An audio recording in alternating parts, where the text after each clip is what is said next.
আজি আমি আলোচনা কৰিম মেনচুৰেশ্যন অৰ্থাৎ পৰিমিতি বা জোখমাপ। পৰিমিতি বা জোখমাপত পৰিসীমা উলিওৱা হয়, আয়তন উলিওৱা হয়, কালি উলিওৱা হয়। এতিয়া এই কোনবিলাক বস্তুৰ পৰিসীমা উলিয়াম বা আয়তন উলিয়াম বা কালি উলিয়াম। এতিয়া চাওক, যেনে ত্ৰিভুজ আছে, আয়ত আছে, বৰ্গ আছে, ৰম্বাস আছে, সামন্তৰিক আছে, ইত্যাদিবোৰ বস্তুৰ আমি পৰিসীমা উলিয়াম, নাইবা কালি উলিয়াম, নাইবা আয়তন উলিয়াম।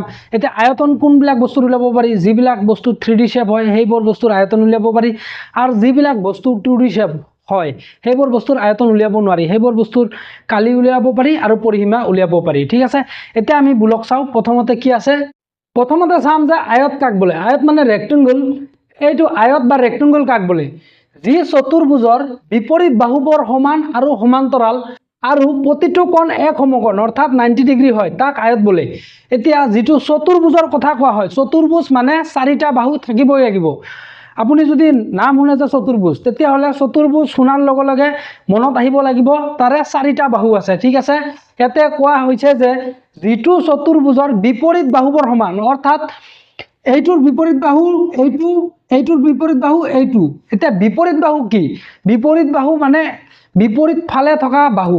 ইয়াতে চাওক, ইয়াৰ বিপৰীত ফালে কোনটো বাহু আছে, ইয়াৰ বিপৰীত ফালে এইটো বাহু আছে। এইটো দিক বুলি ধৰছো কাৰণ ডাঙৰ বাহুটোক দিক বোলা হয় আৰু সৰু বাহুটোক প্ৰস্থ বোলা হয়।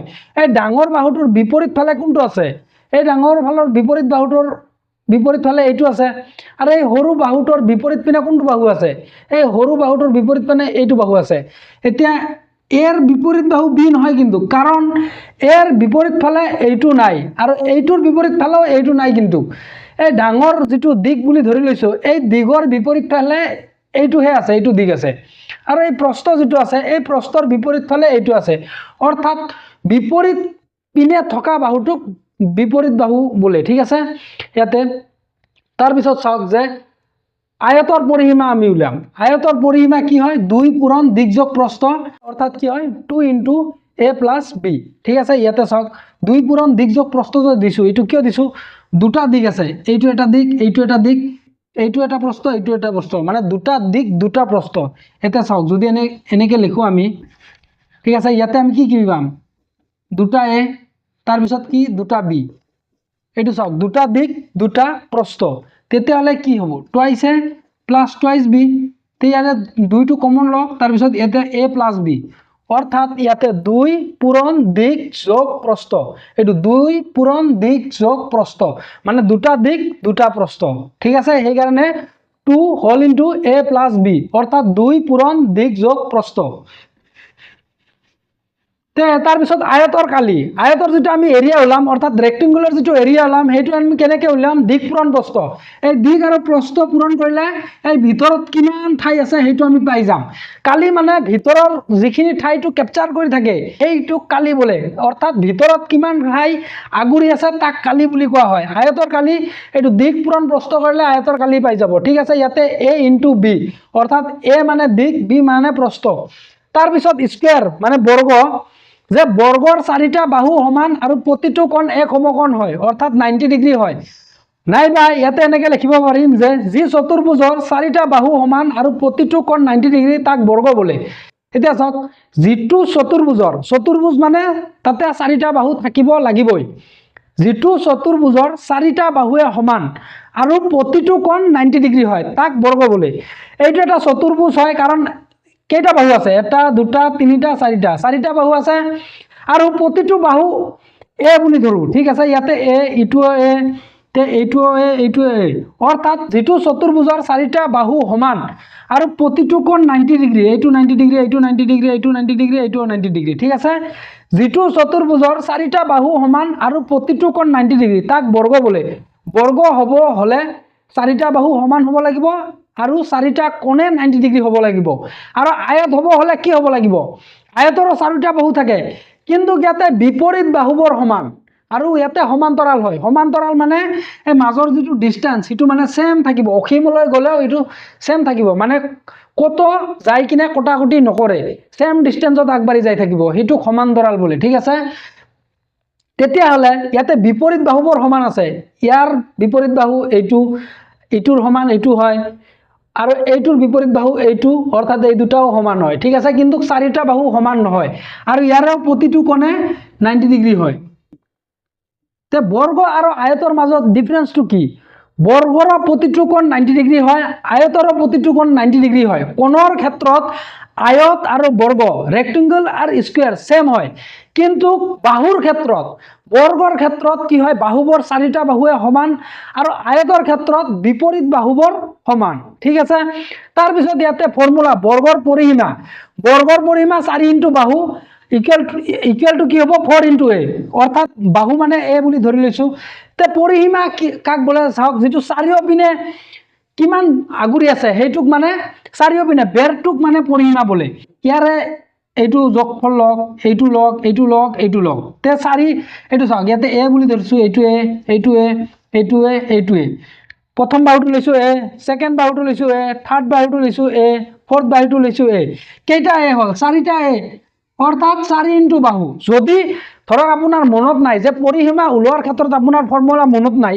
তেতিয়াহলে যিকোনো বস্তুৱে হওক বৰ্গয়ে হওক আয়তে হওক বা সমান্তৰিকে হওক বা পঞ্চভুজে হওক বা খৰভুজে হওক বা সপ্তভুজে হওক যদি পৰিসীমা উলোৱাৰ ক্ষেত্ৰত আপোনাৰ ফৰ্মুলা মনত নাই তেতিয়াহলে গোটেইকেইটা বাহু যোগ কৰি দিব পৰিসীমা ওলাই যাব ঠিক আছে ইয়াতে যদি আপোনাৰ পৰিসীমা উলোৱাৰ ক্ষেত্ৰত ফৰ্মুলা মনত নাই গোটেইকেইটা বাহু যোগ কৰি দিয়ক এটা দুটা তিনটা চাৰিটা কি পাল 4a তে ইয়াতে যদি বাহুবোৰ যোগ কৰি দিয়ে গোটেইকেইটা a plus b তে ইয়াতে কি পাল twice a plus twice b তে ইয়াৰে পৰিসীমা কি হ'ব 2 common log a plus b তে আয়তৰ পৰিসীমা কি পাল 2 পূৰণ দিক যোগ প্ৰস্থ এই দুইটো দিগৰ লগতে পূৰণ হৈ আছে দুইটো প্ৰস্থৰ লগতে পূৰণ হৈ আছে ইয়াতে a হল দিক b হল প্ৰস্থ হেনেকুৱাকৈ উলাই ঠিক আছে আৰু কালি মানে ভিতৰত কিমান জায়গা ক্যাপচাৰ হৈছে এটো কালি বলে তে বৰ্গৰ কালি কি হয় বাহু স্কয়াৰ অৰ্থাৎ বাহু স্কয়াৰ মানে বাহু ইনটু বাহু তে ইয়াতে বাহু যদি a হয় তেতিয়াহলে বাহু স্কয়াৰ হলে a স্কয়াৰ মানে কি হ'ব a ইনটু a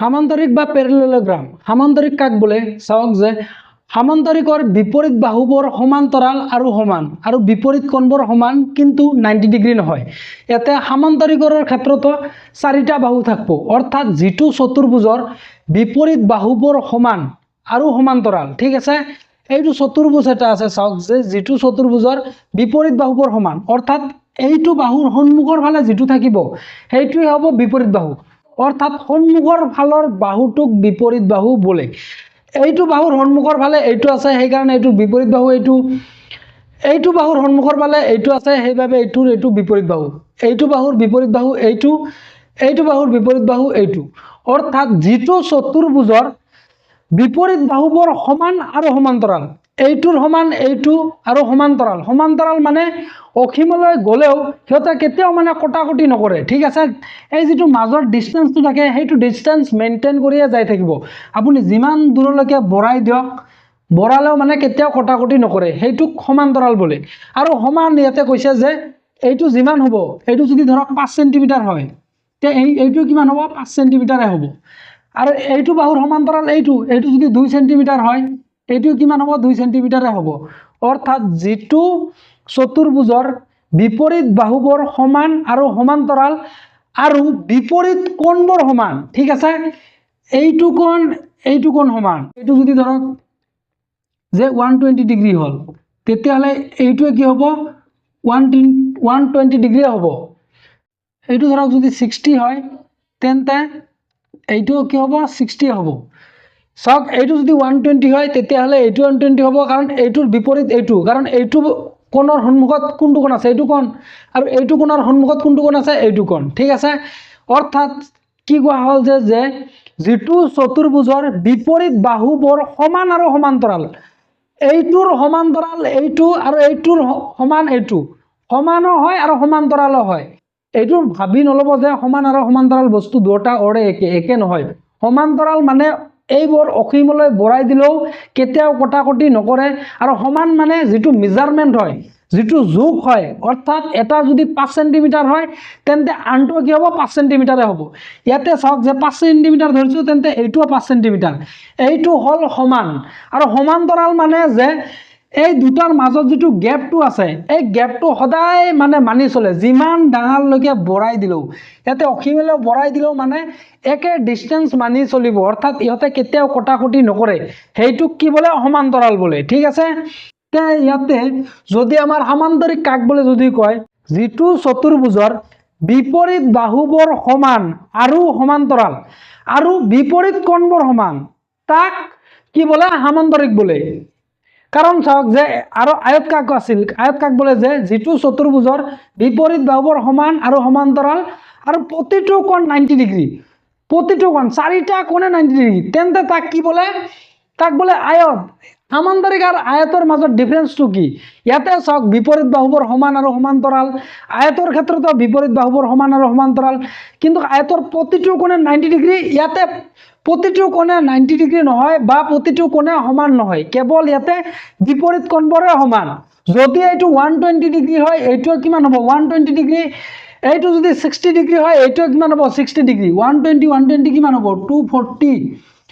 240 ডিগ্ৰী তাৰ পিছত 60 কিমান হ'ব 120 ডিগ্ৰী অৰ্থাৎ 6 অৰ্থাৎ 360 ডিগ্ৰী অৰ্থাৎ ইয়াতে চতুৰ্ভুজৰ চাৰিটা কোণৰ সমষ্টি কিমান হয় 360 ডিগ্ৰী তে ইয়াতে এইটো যদি 120 হয় এইটো 120 এইটো যদি 60 হয় এইটো 60 এইটো জাস্ট মই বুজাইছো ঠিক আছে তাৰ পিছত ইয়াতে ফৰ্মুলাটো চাওক যে সমান্তৰিকৰ পৰিসীমা কি হ'ব সেম আয়তৰ দৰে হয় সমান্তৰিক আৰু আয়ত অলমোস্ট সেম কেৱল কোণবোৰহে ডিফাৰেন্স হয় আয়তৰ প্ৰতিটো কোণে 90 ডিগ্ৰী আৰু সমান্তৰিকৰ ক্ষেত্ৰত প্ৰতিটো কোণ 90 ডিগ্ৰী নহয় কেৱল বিপৰীত কোণবোৰহে সমান হয় ঠিক আছে তে ইয়াতে সমান্তৰিকৰ পৰিসীমা কি হ'ব ইয়াতে 2 * a + b অৰ্থাৎ 2 * দিকযোগ প্ৰস্থ বা 2 * বেছ প্লাস হাইট ঠিক আছে তে সমান্তৰিকৰ কালি কি ইয়াতে a * b তে আয়তৰ কালি কি আছিল a * b অৰ্থাৎ দিকপূৰণ প্ৰস্থ যে ইয়াতে সমান্তৰিকৰ কালি a * b ইয়াতে কি হয় বেছ * হাইট মানে ভূমি পূৰণ উচ্চতা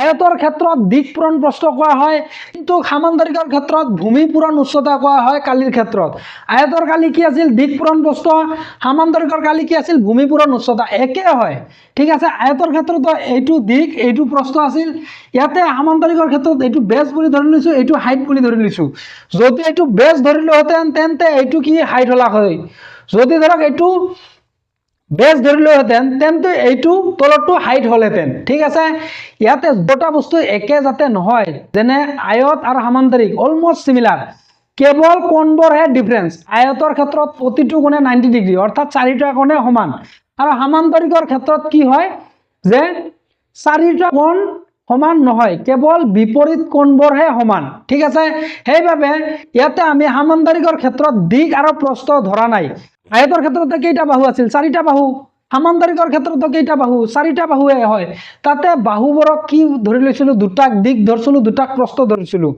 আয়তৰ ক্ষেত্ৰত আৰু সমান্তৰিকৰ ক্ষেত্ৰত দুটাক বেছ বুলি ধৰি লৈছো দুটাক হাইট বুলি ধৰি লৈছো ঠিক আছে ইয়াতে সেই কাৰণে সমান্তৰিকৰ কালি a * b যদি আপুনি ডাইৰেক্ট a * b মনত ৰাখে তেতিয়াহলে তো কোনো ভেজালে নাই যেনেকুৱা ধৰক আয়তৰ কালি উলিয়াৰ ক্ষেত্ৰত a * b হয় তে সমান্তৰিকৰ কালি উলিয়াৰ ক্ষেত্ৰত a * b তে সমান্তৰিকৰ পৰিসীমা কি 2 * a + b তে আয়তৰ পৰিসীমা কি আছে 2 * a + b সেম একে হয় খালি ইয়াতে যদি ডাইৰেক্ট লিখিব লাগে তেতিয়াহলে সমান্তৰিকৰ কালি বুলি ক'লে ভূমি পূৰণ উচ্চতা ক'ব ইয়াতে দিক পূৰণ প্ৰস্থ কোৱা নাযায় ঠিক আছে এইটোৱে খালি ডিফাৰেন্স মানে কিন্তু বস্তুটো আলটিমেটলি একে বুজোৱা হয় এইটো যদি দিক ধৰিলেহেঁতেন এইটো মানে প্ৰস্থ হলেহেঁতেন একে মানে বস্তুটো মানে একে ওলাব যিটো কৰিব লাগে মানে ফৰ্মুলা যিটো বনাব লাগে সেই বস্তুটো মানে একে হয় খালি ইয়াতে নামটো পৃথক দিয়া হৈছে ৰম্বাস হল চাৰিডাল সমান বাহু বিশিষ্ট এক বিশেষ ধৰণৰ সমান্তৰিক যাৰ বিপৰীত বাহুবোৰ সমান্তৰাল আৰু বিপৰীত কোণবোৰ সমান ইয়াক সমবাহু চতুৰ্ভুজ বোলা হয়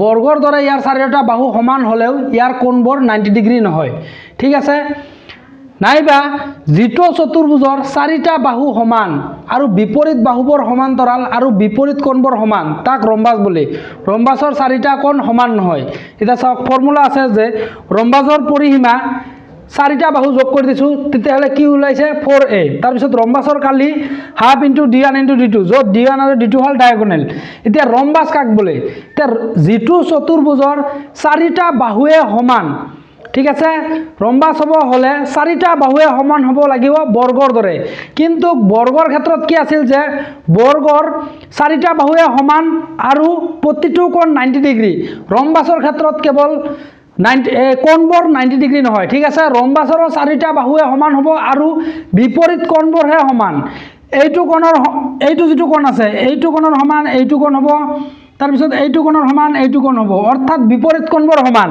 এইটো কোণৰ সন্মুখৰ কোণ এইটো হয় সেইভাবে এইটো কোণৰ সমান এইটো কোণ হ'ব আৰু এইটো কোণৰ সন্মুখত এইটো কোণ হয় সেইভাবে এইটো কোণ আৰু এইটো কোণ সমান হ'ব অৰ্থাৎ ৰম্বাস হ'ব হলে চাৰিটা বাহু লাগিব সমান বাহু হ'ব লাগিব আৰু বিপৰীত কোণবোৰ সমান হ'ব লাগিব ৰম্বাসৰ চাৰিটা কোণে সমান নহয় কেৱল বিপৰীত কোণবোৰ সমান হয় আৰু চাৰিটা বাহুৱে সমান হয় বৰ্গ আৰু ৰম্বাসৰ মাজত মিল কি আছে চাওক বৰ্গৰ ক্ষেত্ৰত চাৰিটা বাহুৱে সমান হয় আৰু প্ৰতিটো কোণ 90 ডিগ্ৰী হয় কিন্তু ৰম্বাসৰ ক্ষেত্ৰত চাৰিটা বাহুৱে সমান হয় কিন্তু চাৰিটা কোণে সমান নহয় কেৱল বিপৰীত কোণবোৰ সমান হয় ঠিক আছে আৰু ৰম্বাসৰ বিপৰীত বাহুবোৰ সমান্তৰাল হয় এইটো বাহুৰ সমান্তৰাল এইটো বাহুৰ সমান্তৰাল এইটো বাহুৰ সমান্তৰাল এইটো বাহু ঠিক আছে বৰ্গৰ ক্ষেত্ৰতো বাহুবোৰ কি হয় সমানো হয় আৰু সমান্তৰালো হয় সমান্তৰাল কাক কয় চাওক এই যেটো বাহু আছে এইটো বাহুৰ সমান্তৰাল এইটো বাহু হ'ব এইটো বাহুৰ সমান্তৰাল এইটো বাহু হ'ব অৰ্থাৎ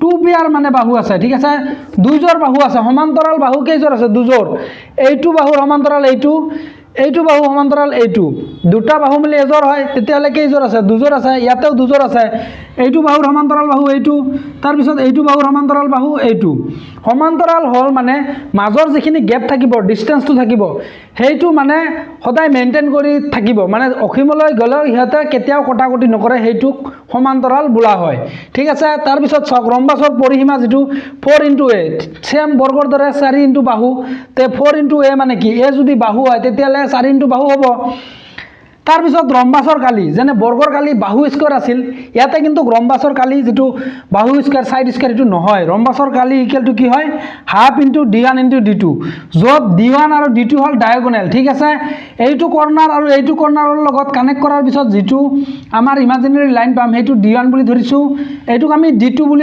ধৰিব পাৰিম ইটো কোনো মানে ধৰক কম্পালসৰি নাই যে এইটো d1 হ'ব হেনেকুৱা নহয় ইয়াতে আমি এইটো d1 ধৰিছো তাৰ পিছত এইটো কৰ্নাৰ আৰু এইটো কৰ্নাৰ কানেক্ট কৰাৰ পিছত যেটো আমি লাইন পাইছো হেতু আমি d2 বুলি ধৰিছো ইয়াতে কোনো কথা নাই যে ইটোক d1 বুলি ধৰিব পাৰিব ইটো d2 বুলিও ধৰিব পাৰিব তাতে ট্ৰেপিজিয়াম কাক বলে যেটো চতুৰ্ভুজৰ এজৰ বাহু সমান্তৰাল আৰু সমান্তৰাল বাহুজৰ কি হ'ব বিপৰীত বাহুহে সমান্তৰাল হ'ব যেনেকুৱা ধৰক এই দুটা বাহু সমান্তৰাল বিপৰীত বাহু হলেহে সমান্তৰাল হ'ব যেনে ধৰক এইটো আৰু এইটো বাহু সমান্তৰাল হ'ব নেকি এইটোটো পাৰপেন্ডিকুলাৰ হয় এইটোটো সমান্তৰাল নহয় অৰ্থাৎ এটাৰ ওপৰত আনটো আছে এইটোটো সমান্তৰাল হ'বই নোৱাৰে গতিকে ধৰক যদি এনেকুৱা আছে এনেকুৱা হলে সমান্তৰাল হ'ব জানো এইটো বিপৰীত হয় ঠিক আছে বিপৰীত হলেও কিন্তু সমান্তৰাল নহব কিয় নহব কাৰণ ইয়াৰ মাজত যেটো ডিসটেন্সটো এটো সেম নাই ইয়াতে চাওক কম আছে ইয়াতে অলপ বেছি আছে ইয়াতে আকৌ বেছি আছে অৰ্থাৎ সমান্তৰাল যদি হ'ব হয় তেতিয়ালে বিপৰীত হ'ব লাগিব মাস্ট আৰু মাজত ডিসটেন্সটো সেম সদায় সেম থাকিব লাগিব তেতিয়াহলেহে সমান্তৰাল হ'ব ঠিক আছে তে ট্ৰেপিজিয়াম কাক বলে যে যেটো চতুৰ্ভুজৰ এজৰ বাহু সমান্তৰাল আৰু চাৰিটা বাহুৱে অসমান তাক ট্ৰেপিজিয়াম বলে এইটো চাওক এইটো এটা চতুৰ্ভুজ আছে ইয়াৰে এজৰ বাহু সমান্তৰাল a আৰু b বাহুটো সমান্তৰাল আৰু ইয়াতে চাৰিটা বাহুৱে অসমান সেইভাবে ইয়াক ট্ৰেপিজিয়াম বুলি কোৱা হ'ব এই ছবিটোক ট্ৰেপিজিয়াম কিয় কোৱা হ'ব কাৰণ এইটো এটা চতুৰ্ভুজ হয় আৰু ইয়াৰ এজৰ বাহু সমান্তৰাল এইটো a আৰু b বাহুটো বিপৰীত বাহু এটাৰ আনটোৰ বিপৰীত হয় আৰু এই বাহুজৰ সমান্তৰাল a আৰু b বাহুটো সমান্তৰাল ঠিক আছে আৰু ইয়াৰা চাৰিটা বাহুৱে অসমান মানে নট ইকুৱেল ঠিক আছে এইবোৰ ইকুৱেল নহয় এইটো a is not equal to b is not equal to c is not equal to d ইয়াৰে a b c d মাপ মেজাৰমেন্ট এটাৰো লগত আনটোৰ মিল নাই ঠিক আছে যদি ধৰক b2 5 হয় তেতিয়ালে d2 4 ধৰক ইয়াতে 3 ধৰক ইয়াতে ধৰক 7 ধৰক ঠিক আছে কাৰো লগত কাৰো মিল নাই মানে অসমান বাহু সেইভাবে ইয়াক ট্ৰেপিজিয়াম বলে ট্ৰেপিজিয়াম হ'ব হলে চাৰিটা বাহু লাগিব আৰু এজৰ বাহু সমান্তৰাল হ'ব আৰু চাৰিটা বাহুৱে অসমান মানে ইজ নট ইকুৱেল ঠিক আছে তাৰ পিছত আমি পৰিসীমা উলাম যিহেতু ট্ৰেপিজিয়ামৰ চাৰিটা বাহুৱে অসমান মানে সমান নহয় সেইভাবে ইয়াৰ পৰিসীমা উলিয়াতে গোটেইকেইটা বাহুক মানে আপুনি ডাইৰেক্ট ইয়াতে যোগ কৰিহে লিখিব লাগিব, কোনো ধৰক ষ্টেণ্ডাৰ্ড ডাইৰেক্ট ফৰ্মুলাটো নাই। যেনেকুৱা ধৰক বৰ্গৰ পৰিসীমা, তে 4 ইনটু বাহু লিখোঁ। যেনেকুৱা ধৰক আয়তৰ পৰিসীমা, 2 পূৰণ দিশ যোগ প্ৰস্থ লিখোঁ। ইয়াতে তেনেকুৱা পৰিসীমা বোলা কোনো ডাইৰেক্ট ফৰ্মুলা নাই। ইয়াতে গোটেইকেইটা যিকেইটা বাহু থাকিব গোটেইকেইটা বাহুটোক মানে যোগ কৰি দিব, ঠিক আছে। এনেকৈয়ে পৰিসীমা উলিওৱা হয়। তাৰপিছত কালি উলিওৱাৰ ক্ষেত্ৰত হাফ ইনটু সমান্তৰাল বাহু দুটাৰ যিটো মেজাৰমেণ্ট আছে সেইটো ল'ব লাগিব। হাফ ইনটু সমান্তৰাল বাহু দুটাৰ যোগ, তাৰপিছত ইনটু উচ্চতা এইচ। এইটো যিটো কৰ্ণাৰ আছে, কৰ্ণাৰৰ পৰা এই বেজলৈকে যদি টানি দিওঁ তেতিয়াহ'লে আমি এইচ পাম। এইটো কৰ্ণাৰৰ পৰা যদি আমি বাহু এইটো বেজলৈকে যদি টানি দিওঁ এইটো কি পাম? এইচ পাম। ইয়াতে ট্ৰেপেজিয়ামৰ কালি কি হ'ব? হাফ ইনটু সমান্তৰাল বাহু দুটা ইনটু উচ্চতা, ঠিক আছে। তেতিয়া য'ত এ আৰু বি সমান্তৰাল বাহু, এ আৰু বি কি সমান্তৰাল বাহু, এৰ সমান্তৰাল বাহু বি হয়। বৃত্ত অৰ্থাৎ চাৰ্কুল কাক বোলে? এটা নিৰ্দিষ্ট বিন্দু কেন্দ্ৰ কৰি সমান দূৰত্ব বজাই ৰাখি বিন্দুটোৰ চাৰিওপিনে যি বন্ধ গোল আকৃতিৰ সৃষ্টি কৰে তাকে বৃত্ত বোলে। ইয়াতে এটা নিৰ্দিষ্ট বিন্দু আছে, এই নিৰ্দিষ্ট বিন্দুৰ পৰা চাৰিওপিনে সমান দূৰত্ব বজাই ৰাখি এইটো এটা বন্ধ গোল আকৃতিৰ সৃষ্টি কৰিছে, সেইবাবে ইয়াক আমি বৃত্ত কৈছোঁ। এইটো চাওক, নিৰ্দিষ্ট বিন্দু মানে সেই বিন্দুটো লৰচৰ নকৰে, অৰ্থাৎ এইটো মুভমেণ্ট নকৰে, সেই একেটা অৱস্থানতে থাকি চাৰিওপিনে সমান দূৰত্ব বজাই ৰাখি এটা বন্ধ গোল আকৃতিৰ সৃষ্টি কৰিছে, সেইবাবে ইয়াক আমি বৃত্ত কৈছোঁ। অৰ্থাৎ এই যিটো বিন্দুটো আছে বৃত্তৰ কেন্দ্ৰবিন্দু, এই বিন্দুটোৰ পৰা এই সোঁপিনেও যদি 2 চেণ্টিমিটাৰ হয় তেন্তে ওপৰৰ পিনেও কিমান হ'ব? 2 চেণ্টিমিটাৰে হ'ব। বাওঁ পিনেও কিমান হ'ব? 2 চেণ্টিমিটাৰে হ'ব। তলৰ পিনেও কিমান হ'ব? 2 চেণ্টিমিটাৰে হ'ব। অৰ্থাৎ এই কেন্দ্ৰৰ পৰা পৰিধিলৈকে যিমান হ'ব চাৰিওপিনে সেই একেটাই মেজাৰমেণ্টে হ'ব লাগিব। এই বৃত্তৰ যিটো চাৰিওপিনে আছে বন্ধ গোল আকৃতিক ইয়াক পৰিধি বোলে। মনত ৰাখিব যে বৃত্তৰ এইটো বন্ধ গোল আকৃতিৰ যে আছে সেইটোক পৰিধি বুলি কোৱা হয়। গতিকে কেন্দ্ৰৰ পৰা পৰিধিলৈকে যিটো সৰল ৰেখাই কানেক্ট কৰে তাক আমি ৰেডিয়াছ বোলে, অৰ্থাৎ ব্যাসাৰ্ধ বোলে। গতিকে এইটো কেন্দ্ৰৰ পৰা এইটো ৰেডিয়াছৰ 2 চেণ্টিমিটাৰ হ'লে এইটো ৰেডিয়াছৰ 2 চেণ্টিমিটাৰ হ'ব, এইটো ৰেডিয়াছৰ 2 চেণ্টিমিটাৰ হ'ব, এইটো ৰেডিয়াছৰ 2 চেণ্টিমিটাৰ হ'ব। অৰ্থাৎ চাৰিওপিনে সমান হয় বৃত্তৰ ক্ষেত্ৰত। তে বৃত্তৰ পৰিধি অৰ্থাৎ চাৰ্কামফাৰেন্স অফ চাৰ্কুল ইকুৱেল টু কি হয়? Twice pi R. বৃত্তৰ পৰিধি বুলিলে কি বুজো আমি? Twice pi R. পাইৰ মান কিমান হয়? 180 ডিগ্ৰী, ঠিক আছে। পাইৰ মান 180 ডিগ্ৰী, অৰ্থাৎ এইখিনি আধা যিটো আছে এইখিনি 180 ডিগ্ৰী আৰু তলৰখিনি আধা 180 ডিগ্ৰী, অৰ্থাৎ 2টা পাই হ'ব, 2টা পাই আৰু এটা আৰ, ঠিক আছে। Twice pi r. তাৰপিছত বৃত্তৰ কালি area of circle equal to pi r square. তে বৃত্তকলাৰ কালি area of sector equal to θ/360 degree into pi r square, য'ত θ হ'ল কোণৰ মান। যদি এইটো এটা বৃত্ত হয় তেতিয়াহ'লে এইটো এটা ধৰক সেক্টৰ, ঠিক আছে। এইটো এটা সেক্টৰ, এইটো যদি থিতা কোণ হ'ব, এই থিতাৰ মান হ'ল এইটো θ/360 ইনটু পাই আৰ স্কুৱেৰ। এতিয়া সেক্টৰ কাক বোলে? 2টা ৰেডিয়াছ আৰু এটা বৃত্তচাপ মিলি যিটো বৃত্তখণ্ডৰ যিটো এটা বৃত্তৰ মাজত এটা টুকুৰাৰ সৃষ্টি কৰে সেইটোৱে হ'ল সেক্টৰ, ঠিক আছে। এটা সেক্টৰ সৃষ্টি হ'বলৈ 2টা ৰেডিয়াছ আৰু এটা বৃত্তচাপ অৰ্থাৎ আৰ্কৰ প্ৰয়োজন হয়।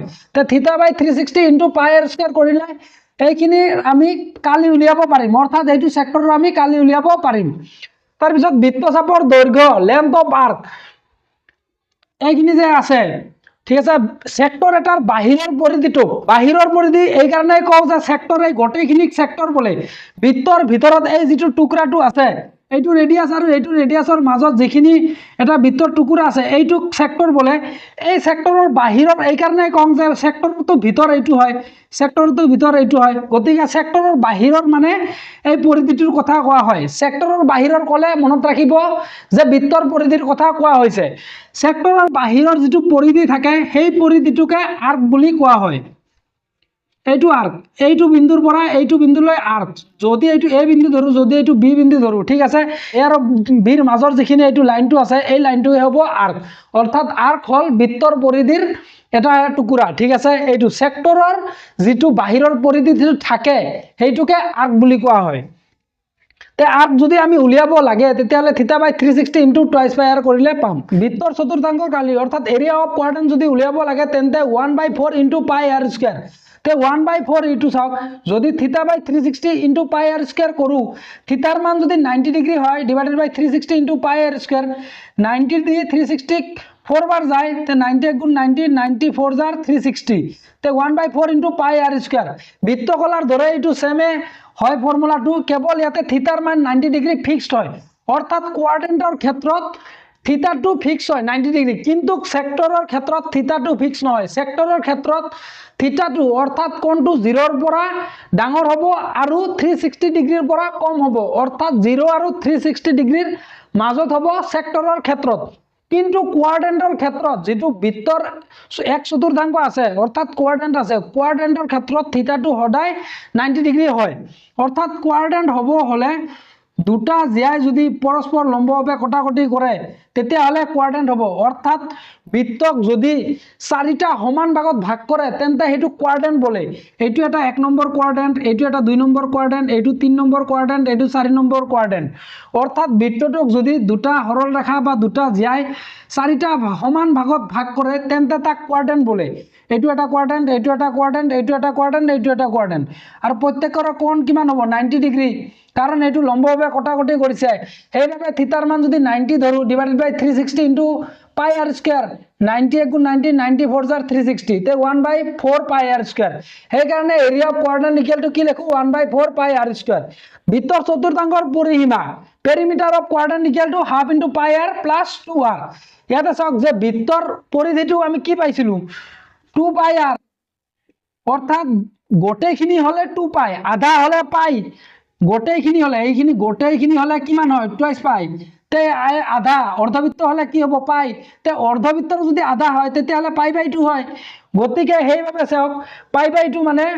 1/2 তাৰ পিছত পাই তে r2 তো থাকিবই আৰ তাৰ পিছত আৰু দুটা ৰেডিয়াস থাকে ইয়াতে চাওক যে এইটো এটা কোয়াড্ৰেন্ট গতিকে এইটো এটা কোয়াড্ৰেন্ট হয় গতিকে এইটোৰ এইখিনিৰ মান হল 1/2 পাই r কিয়নো বৃত্তৰ পৰিধি কিমান হয় টুৱাইস পাই r তে অৰ্ধবৃত্ত হলে কি হ'ব পাই r তে যদি অৰ্ধবৃত্তৰ আধা হয় তেতিয়া হলে পাই/2 r মানে 1/2 পাই r এইখিনিৰ মান হল 1/2 পাই r তে আৰ দুটা যে ৰেডিয়াস থাকিল সেই দুটা ৰেডিয়াসক 2r বুলি লেখা হয় তো এইটো এটা কোয়াড্ৰেন্ট কোয়াড্ৰেন্টৰ যদি আমি পৰিসীমা উলিয়াব লাগে এইখিনিৰ পৰা এইখিনি লব লাগিব যদি এইটো a বিন্দু হয় এইটো b বিন্দু এই যেটো আর্কটো আছে আৰ্কৰ খিনিটো ললো তাৰ পিছত দুটা ৰেডিয়াসৰ লব লাগিব না নাই পৰিসীমা কি গোটেই বেলটোৰ যোগফল গতিকে এইখিনি লোৱাৰ পিছত আমি এই দুটা ৰেডিয়াসৰ লব লাগিব সেইভাবে হাফ পাই r প্লাস 2r দুটা ৰেডিয়াস আছে বাবে 2r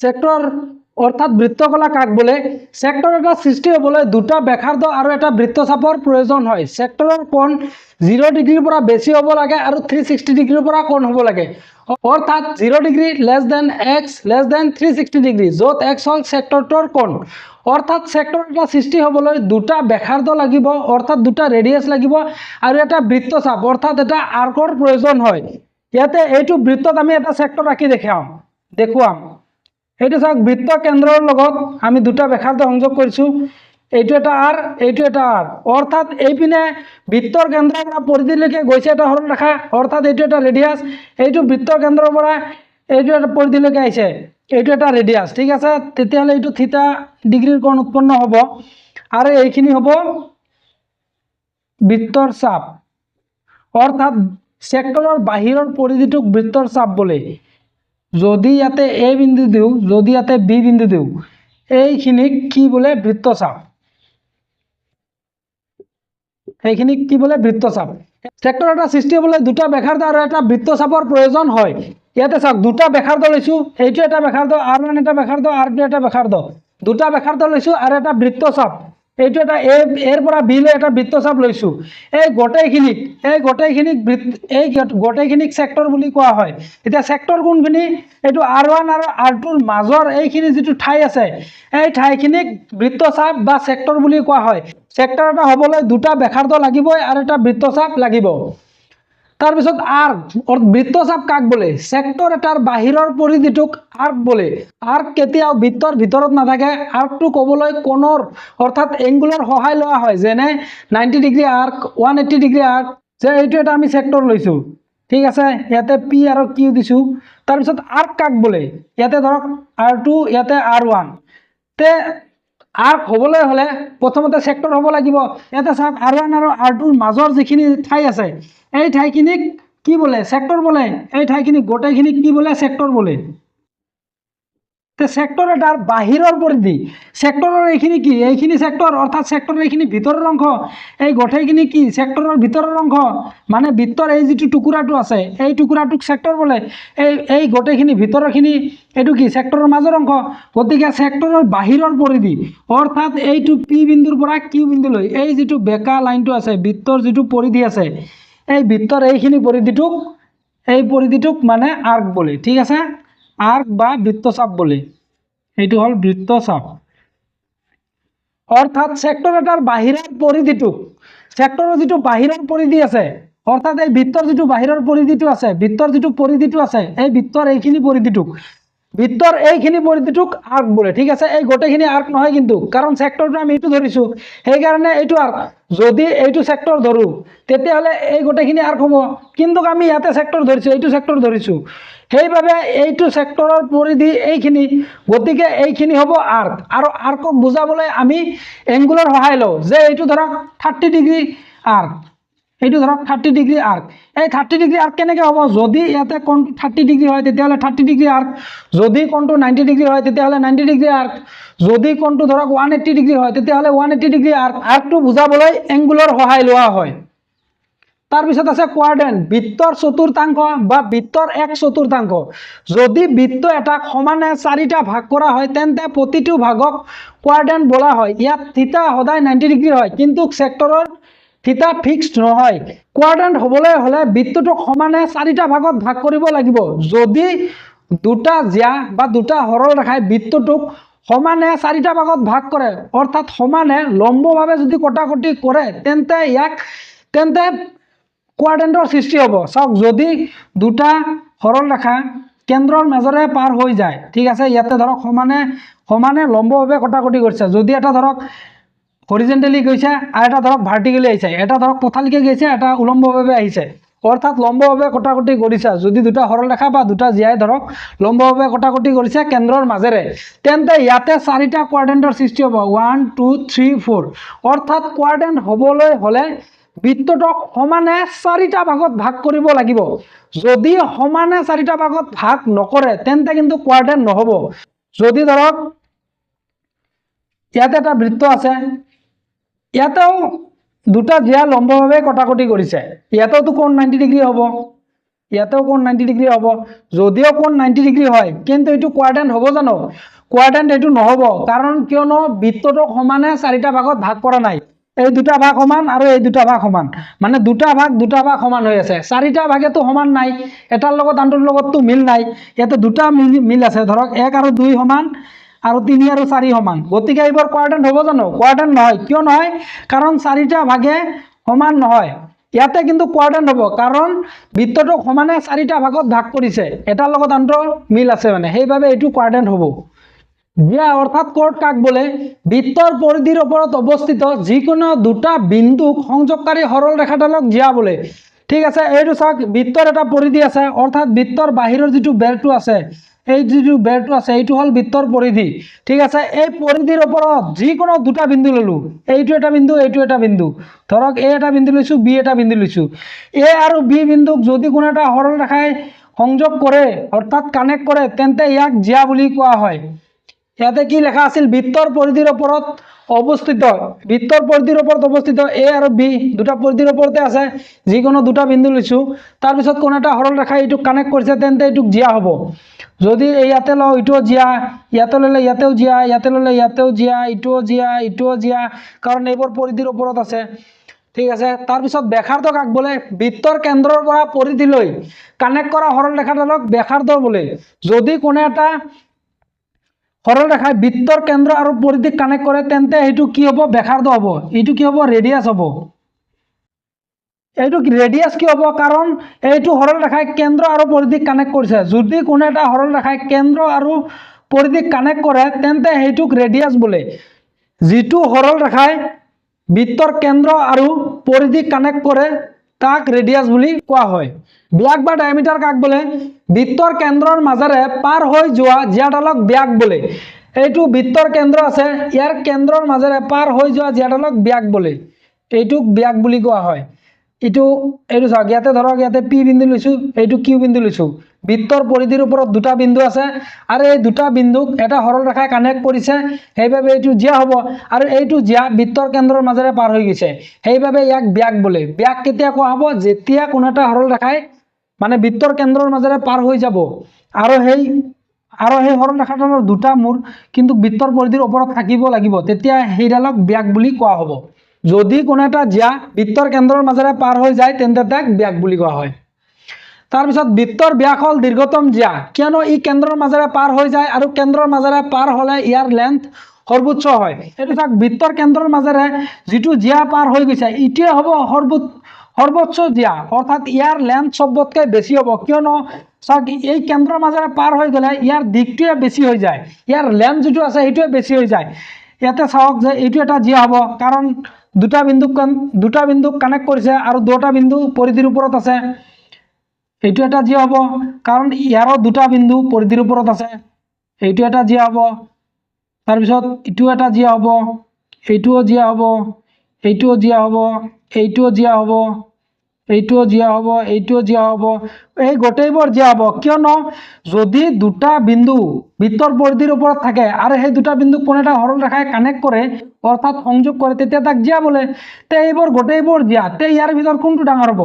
যিটো মানে মিডিলত থাকিব অৰ্থাৎ কেন্দ্ৰৰ মাজেৰে পাৰ হৈ যাব, যিটো জিয়া কেন্দ্ৰৰ মাজেৰে পাৰ হৈ যাব সেইটোৱে আটাইতকৈ ডাঙৰ জিয়া হ'ব। তাৰপিছত বৃত্ত এটাত অসংখ্য জিয়া টানিব পাৰি। চাওক, বৃত্ত এটাত অসংখ্য জিয়া টানিব পাৰি, কিয়নো বৃত্তৰ পৰিধিৰ ওপৰত যিকোনো অৱস্থানত বিন্দু ল'ব পাৰোঁ, আমাৰ ইচ্ছামতে বিন্দু ল'ব পাৰোঁ। ইয়াতে ল'ম, ইয়াতে ল'ম, ইয়াতে ল'ম, ইয়াতে ল'ম, এই তলত ল'ম, ওপৰত ল'ম, ছাইডত ল'ম, ইটো ছাইডত ল'ম, আমাৰ য'ত ইচ্ছা তাতে ল'ব পাৰিম বৃত্তৰ পৰিধিৰ ওপৰত। সেইকাৰণে ইয়াত অসংখ্য মানে জিয়া টানি থাকিব পাৰি। যদি জিয়াডাল ব্যাসাৰ্ধৰ সমান হয়, যদি ইয়াতে এটা জিয়া ধৰিছোঁ, যদি জিয়াডাল ব্যাসাৰ্ধৰ সমান হয় আৰু জিয়াডালৰ দুই মূৰ বৃত্তৰ কেন্দ্ৰৰ লগত সংযোগ কৰা হয় তেন্তে সমবাহু ত্ৰিভুজৰ সৃষ্টি হয়। চাওক, যদি জিয়াডাল ব্যাসাৰ্ধৰ সমান হয় আৰু জিয়াডালৰ দুই মূৰ বৃত্তৰ কেন্দ্ৰৰ লগত সংযোগ কৰা হয়, এইটো জিয়া বৃত্তৰ ব্যাসাৰ্ধৰ সমান, ঠিক আছে, আৰু জিয়াডালৰ দুই মূৰ বৃত্তৰ কেন্দ্ৰৰ লগত সংযোগ কৰিছোঁ, সংযোগ কৰাৰ ফলত এটা সমবাহু ত্ৰিভুজৰ সৃষ্টি হ'ব, কিয়নো এই জিয়াডাল বৃত্তৰ ব্যাসাৰ্ধৰ সমান। তে এইটো আৰু এইটোতো আগৰ পৰাই সমানে হ'ব, কিয়নো এই দুটা ব্যাসাৰ্ধ হয় আৰু ব্যাসাৰ্ধ সদায় সমান হয়, গতিকে এই দুটাটো সমানে হয় আৰু এই দুটাৰ সমান হয় এইটো জিয়া, গতিকে তিনিটা বাহুৱে সমান, সেইবাবে ইয়াত সমবাহু ত্ৰিভুজৰ সৃষ্টি হয়। এইটো এক্সামত কেতিয়াবা আহে যে যদি জিয়াডাল ব্যাসাৰ্ধৰ সমান হয় আৰু জিয়াডালৰ দুই মূৰ বৃত্তৰ কেন্দ্ৰৰ লগত সংযোগ কৰা হয় তেন্তে কি ত্ৰিভুজৰ সৃষ্টি হয়? তেন্তে সমবাহু ত্ৰিভুজৰ সৃষ্টি হয়। যিটো সৰল ৰেখাই বৃত্তৰ পৰিধিৰ ওপৰত এটা বিন্দুত ছেদ কৰে তাক স্পৰ্শক বোলে। স্পৰ্শক কেতিয়াও বৃত্তৰ ভিতৰত প্ৰৱেশ কৰিব নোৱাৰে। এবি এটা সৰল ৰেখা আছে, এবি সৰল ৰেখাই বৃত্তৰ পৰিধিৰ ওপৰত পি বিন্দুত ছেদ কৰিছে, ইয়াতে এটা বিন্দুতে ছেদ কৰিছে, গতিকে ই এটা কি হ'ব? স্পৰ্শক হ'ব। স্পৰ্শক হ'বলৈ হ'লে সৰল ৰেখাডালে বৃত্তৰ পৰিধিৰ ওপৰত এটা বিন্দুতে ছেদ কৰিব লাগিব আৰু স্পৰ্শক কেতিয়াও বৃত্তৰ ভিতৰত প্ৰৱেশ কৰিব নোৱাৰে। যদি কোনো এটা সৰল ৰেখাই ধৰক এনেকৈ প্ৰৱেশ কৰিল, ঠিক আছে, যে ইয়াতে পি কিউ এটা সৰল ৰেখা আছে, এই পি কিউ সৰল ৰেখাডালে এটা বিন্দুতে কিন্তু ছেদ কৰিছে, আৰ বিন্দুত ছেদ কৰিছে, কিন্তু এইটো পি কিউ সৰল ৰেখাডাল স্পৰ্শক হ'ব জানো? পি কিউ সৰল ৰেখাডাল স্পৰ্শক নহয়। কিয় নহয়? কাৰণ পি কিউ সৰল ৰেখাডালে বৃত্তৰ ভিতৰত প্ৰৱেশ কৰিছে আৰু স্পৰ্শক কেতিয়াও বৃত্তৰ ভিতৰত প্ৰৱেশ কৰিব নোৱাৰে। স্পৰ্শক সদায় বৃত্তৰ বাহিৰতে থাকিব আৰু পৰিধিত মাত্ৰ এটা বিন্দুত ছেদ কৰিব। যিটো সৰল ৰেখাই বৃত্তৰ দুটা বিন্দুত অৰ্থাৎ ভিন্ন ভিন্ন বিন্দুত ভেদ কৰি বা ছেদ কৰি পাৰ হৈ যায় তাকে বৃত্তটোৰ ছেদক বোলে। এতিয়া ছেদক হ'ব হ'লে বৃত্তটোৰ বাহিৰৰ পৰা প্ৰৱেশ কৰিব লাগিব বৃত্তৰ ভিতৰত প্ৰৱেশ কৰি আকৌ বাহিৰত ওলাই যাব লাগিব, অৰ্থাৎ পৰিধিৰ দুটা বিন্দুত ছেদ কৰিব লাগিব আৰু এইটো সৰল ৰেখাডাল মানে বাহিৰতে থাকিব লাগিব, বৃত্তৰ বাহিৰতে থাকিব লাগিব, তেতিয়াহে ইয়াক ছেদক বুলি কোৱা হ'ব। যেনে আৰ কিউ সৰল ৰেখাডালে এক্স আৰু ৱাই বিন্দুত ছেদ কৰিছে, বৃত্তৰ পৰিধিত এক্স আৰু ৱাই বিন্দুত ছেদ কৰিছে, আৰু এই সৰল ৰেখাডালে সৰল ৰেখাডাল বৃত্তৰ কি বাহিৰত আছে, সেইবাবে এইটো কি হ'ব, ছেদক হ'ব। এইটো চাওক, যিটো সৰল ৰেখাই বৃত্তৰ দুটা বিন্দুত ভেদ কৰি পাৰ হৈ যায়, এইটো সৰল ৰেখাডালে এক্স আৰু ৱাই বিন্দুত ভেদ কৰিছে, অৰ্থাৎ কাটিছে, কাটি কিনে পাৰ হৈ গৈছে, পাৰ হৈ যায়, তাকে বৃত্তটোৰ ছেদক বোলে। ই এটা অসীম সৰল ৰেখা, ই এটা কি অসীম সৰল ৰেখা, কাৰণ ইপিনেও ইয়াক আমি বঢ়াব পাৰিম, এইপিনে ইয়াকো আমি বঢ়াব পাৰিম। যদি ধৰক কোনো এটা সৰল ৰেখাই এনেকে গেল, ইয়াতে ধৰক ডি বিন্দুত ছেদ কৰিছে, ইয়াতে ধৰক পি বিন্দুত ছেদ কৰিছে, আৰু সৰল ৰেখাডাল হল এছ আৰু টি। এই এছ আৰু টি সৰল ৰেখাডাল, এছ আৰু টি সৰল ৰেখাডাল এটা ছেদক হ'ব জানো? এছ আৰু টি সৰল ৰেখাডাল এডাল ছেদক নহয়। কিয় নহয়? কাৰণ এছ টি যিটো সৰল ৰেখা আছে, এই এছ টি সৰল ৰেখাডালে বৃত্তৰ বাহিৰৰ পৰা বৃত্তৰ ভিতৰত প্ৰৱেশ কৰিছে আৰু দুটা বিন্দুতে ছেদ কৰিছে, কিন্তু ই বাহিৰ হৈ যোৱা নাই, ঠিক আছে। যিহেতু এছ টি সৰল ৰেখাডালে বৃত্তৰ ভিতৰতে থাকি গৈছে, সেইবাবে ই ছেদক হ'ব নোৱাৰে। ছেদক হ'ব হ'লে কণ্ডিশ্যন আছে যে বৃত্তৰ পৰিধিত দুটা বিন্দুত ছেদ কৰিব লাগিব, দুটা বিন্দুত ছেদ কৰিছে, কিন্তু ই ভেদ কৰি পাৰ হৈ যোৱা নাই, ইয়াতে মানে বৃত্তৰ ভিতৰতে থাকি গ'ল, সেইবাবে এছ টি সৰল ৰেখাডাল ছেদক হ'ব নোৱাৰে। কিন্তু কিউ আৰ যিটো সৰল ৰেখাডাল আছে, ইটো ছেদক হ'ব, এইটো ছেদক হ'ব পাৰিব, কিন্তু কি নোৱাৰে। ছেদকডালে বৃত্তৰ ভিতৰত যিটো অংশ এৰি যায়, তাকে বৃত্তটোৰ এটা জ্যা বুলি ক'ব পাৰি। যেনে ইয়াতে চি ডি এটা সৰল ৰেখা আছে, এই সৰল ৰেখাডালে যিটো অংশ ইয়াতে এৰি গৈছে, এইটোক জ্যা বুলি ক'ব পাৰি। ধৰক ইয়াতে পি আৰু কিউ ধৰিছোঁ, তে এই পি কিউখিনিক আমি কি বুলি ক'ম? জ্যা বুলি ক'ম। কাৰণ জ্যা হ'ব হ'লে বৃত্তৰ পৰিধিত দুটা বিন্দু থাকিব লাগিব, পি এটা বিন্দু আছে আৰু কিউ এটা বিন্দু আছে বৃত্তৰ পৰিধিত, আৰু সেই পৰিধিৰ যিটো দুটা বিন্দু আছে, সেই পৰিধিৰ দুটা বিন্দুক এটা সৰল ৰেখাই কানেক্ট কৰিব লাগিব, এইটো সৰল ৰেখাই কানেক্ট কৰিছে, গতিকে পি কিউ এটা কি হ'ব? জ্যা হ'ব। আৰু পি কিউ জ্যাডাল চি ডিৰ এটা পাৰ্ট হয়, মানে এটা অংশ হয়, কাৰণ পি কিউ যিটো সৰল ৰেখা আছে, এই সৰল ৰেখাডাল এইটো চি ডি সৰল ৰেখাই এৰি থৈ গৈছে, মানে চি ডি ছেদকৰ পি কিউ এটা পাৰ্ট হয়। জ্যা কেতিয়াও বৃত্তৰ বাহিৰত আঁকিব নোৱাৰি বা টানিব নোৱাৰি। জ্যা চাওক, জ্যা কেতিয়াও বৃত্তৰ বাহিৰত নোৱাৰি, জ্যা আমি ইয়াতে ভিতৰত পাৰিম, ইয়াতে লৈ কিনে এনেকে আমি পাৰিম জানো? নোৱাৰিম না। অৰ্থাৎ বক্ৰৰেখা হ'লে কেতিয়াও জ্যা হ'ব নোৱাৰে। জ্যা হ'ব হ'লে সদায় সৰল ৰেখা হ'ব লাগিব, অৰ্থাৎ ষ্ট্ৰেট লাইন হ'ব লাগিব। যদি কোনোবাই ভাবিছে যে বৃত্তৰ পৰিধিত দুটা বিন্দু লৈছোঁ, দুটা বিন্দু লৈ এই বক্ৰভাৱে কানেক্ট কৰিম, বক্ৰভাৱে কানেক্ট কৰিলে এইবোৰ জ্যা হ'ব নোৱাৰে, এইবোৰ জ্যা হ'ব নোৱাৰে। কাৰণ কিয় নোৱাৰে? এইবোৰ বক্ৰৰেখা, আৰু জ্যা হ'ব হ'লে সৰল ৰেখা হ'ব লাগিব। বৃত্তৰ কেন্দ্ৰত দুটা ৰেডিয়াছ কানেক্ট হ'লে ছেক্টৰৰ উৎপন্ন হয়। চাওক, বৃত্তৰ কেন্দ্ৰত যদি দুটা আমি ৰেডিয়াছ কানেক্ট কৰোঁ, তেতিয়াহ'লে ইয়াৰ ছেক্টৰৰ উৎপন্ন হয়, আৰু ৰেডিয়াছ সদায় পৰিধি আৰু কেন্দ্ৰৰ লগতে কানেক্ট হৈ থাকে। গতিকে এইটো চাওক, যদি আমি ইয়াতে এটা ৰেডিয়াছ লৈছোঁ আৰু এইপিনে এটা ৰেডিয়াছ লৈছোঁ, এইটো ধৰক R1, এইটো ধৰক R2, তে এইখিনি যিটো হ'ব, এইপিনে ল'লে এইটো ছেক্টৰ, আৰু যদি এইপিনে লওঁ তেতিয়াহ'লে এইটো ছেক্টৰ হ'ব। অৰ্থাৎ দুটা যদি ৰেডিয়াছ থাকে, যদি দুটা ৰেডিয়াছ কেন্দ্ৰৰ লগত কানেক্ট কৰে, তেতিয়াহ'লে এটা ছেক্টৰৰ উৎপন্ন হয়, আৰু ৰেডিয়াছ সদায় ক'ত থাকে? বৃত্তৰ কেন্দ্ৰৰ লগতে থাকে। গতিকে বৃত্তৰ কেন্দ্ৰৰ লগত থাকিলে সেইটো বৃত্তৰ কেন্দ্ৰৰ লগত কানেক্ট হ'লে ছেক্টৰৰ উৎপন্ন হ'বই। অৰ্থাৎ দুটা ৰেডিয়াছ থাকিবই লাগিব, ছেক্টৰৰ উৎপন্ন হ'বলৈ দুটা ৰেডিয়াছ লাগিবই, মাষ্ট মানে। ছিগমেণ্ট অফ এ চাৰ্কুল, বৃত্তৰ এটা খণ্ড বা বৃত্তাংশ কাক বোলে? এটা জ্যা আৰু এটা বৃত্ত চাপে এটা বৃত্তখণ্ডৰ সৃষ্টি কৰে।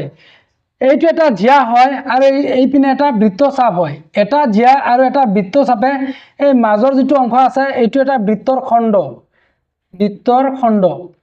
অৰ্থাৎ বৃত্তৰ যদি এটা টুকুৰা বা বৃত্তৰ এটা যদি খণ্ড সৃষ্টি হ'ব লাগে, তেন্তে এটা জ্যা আৰু এটা বৃত্তচাপৰ প্ৰয়োজন হয়। অৰ্থাৎ এটা বৃত্তচাপে আৰু এটা জ্যা দুয়োটাই মিলি কিনে এটা বৃত্তখণ্ডৰ সৃষ্টি কৰিব পাৰে। অৰ্থাৎ এটা বৃত্তখণ্ডৰ সৃষ্টি হ'বলৈ এটা জ্যা আৰু এটা বৃত্তচাপৰ প্ৰয়োজন হয়। 8 সেণ্টিমিটাৰ ব্যাসাৰ্ধৰ অৰ্ধবৃত্তত খোদিত কৰা আটাইতকৈ ডাঙৰ ত্ৰিভুজটোৰ ক্ষেত্ৰফল হ'ল R²। যদি এটা অৰ্ধবৃত্তৰ ভিতৰত আটাইতকৈ ডাঙৰ ত্ৰিভুজ এটা বনাব দে আৰু তাৰ ক্ষেত্ৰফল উলিয়াব দে, তেন্তে সেইটোৰ সূত্ৰ হ'ল আৰ স্কোৱাৰ। এইটো চাওক, এটা অৰ্ধবৃত্ত আছে, অৰ্ধবৃত্ত কাক বোলে? যেতিয়া বৃত্ত এটা সমানে দুটা ভাগত ভাগ কৰা হয় তেন্তে তাক এটা এপিনৰ ভাগটোক অৰ্ধবৃত্ত বোলে। ঠিক আছে, অৰ্থাৎ কি হ'ল যে যদি বৃত্ত এটা সমানে দুটা ভাগত ভাগ কৰা হয় তেন্তে তাক অৰ্ধবৃত্ত বোলে। আৰু অৰ্ধবৃত্তৰ ভিতৰত আটাইতকৈ ডাঙৰ ত্ৰিভুজ বনালোঁ, এইটো বনাইছোঁ, বনোৱাৰ পিছত ইয়াৰ যদি ক্ষেত্ৰফল উলিয়াব দিয়ে তেতিয়াহ'লে আৰ স্কোৱাৰ কৰিলেই হ'ল, যিটো মানে ব্যাসাৰ্ধ দিয়া থাকিব তাৰে বৰ্গ কৰিলেই হ'ল। যদি আৰ ব্যাসাৰ্ধৰ বৃত্ত হয় তেন্তে বৃত্তত লিখা বৰ্গৰ ক্ষেত্ৰফল হ'ব 2r স্কোৱাৰ নাইবা d স্কোৱাৰ বাই 2। যদি এটা বৃত্ত থাকে, এইটো এটা বৃত্ত আছে আৰ ব্যাসাৰ্ধৰ, এইটো এটা বৃত্ত, এইটো চাওক আৰ ব্যাসাৰ্ধৰ বৃত্ত এটাৰ ভিতৰত এটা বৰ্গক্ষেত্ৰ বনাব দিছে, যিটো মানে আমি আটাইতকৈ ডাঙৰ বৰ্গক্ষেত্ৰ বনাব পাৰিম সেইটো বনাওঁ। এইটো এটা বৰ্গক্ষেত্ৰ বনাইছোঁ।